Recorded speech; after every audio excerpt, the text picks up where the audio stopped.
ഇസ്ലാം മതസ്ഥാപകനായ മുഹമ്മദും ഖുർആൻ ഭാഷ്യകർത്താവുമായ കർത്തയും മറ്റനവധി വ്യക്തികളും പരിശുദ്ധ കന്യകയെ സ്തുതിക്കുന്നുണ്ട്.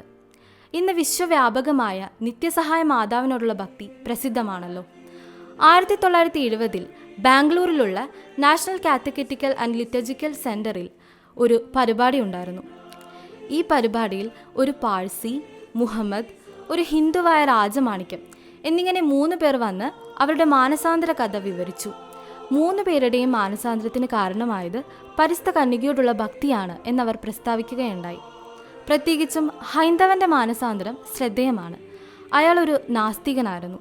അങ്ങനെ ഇരിക്കുമ്പോൾ അവിടെ ദിവ്യരക്ഷ സഭക്കാരോട് സെമിനാരിയോട് അനുബന്ധിച്ചുള്ള ദേവാലയത്തിൽ നിത്യസഹായ മാതാവിൻ്റെ നൊവേനയിൽ യാദൃശികമായി സംബന്ധിക്കാനിടയായി.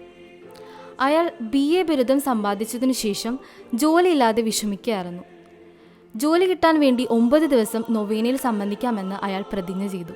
2 ദിവസം നവനാളിന് സംബന്ധിച്ചപ്പോൾ ജോലി കിട്ടി. മാതാവിൻ്റെ സഹായം ഒന്നുകൊണ്ട് മാത്രമാണ് ഇത് സാധിച്ചതെന്ന് അദ്ദേഹം ഉറച്ചു വിശ്വസിച്ചു.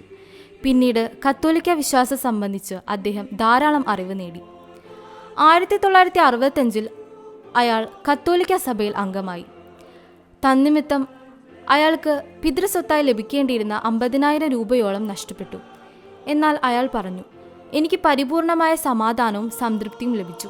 എനിക്ക് സ്വർഗീയ മാതാവായ പരിശുദ്ധ കന്യകാമറിയമുള്ളപ്പോൾ ലൗകിക സമ്പത്തെല്ലാം നിസ്സാരമാണ് എന്ന് 100 കണക്കിന് ആളുകളുടെ മുൻപിൽ അയാൾ പ്രഘോഷിച്ചു.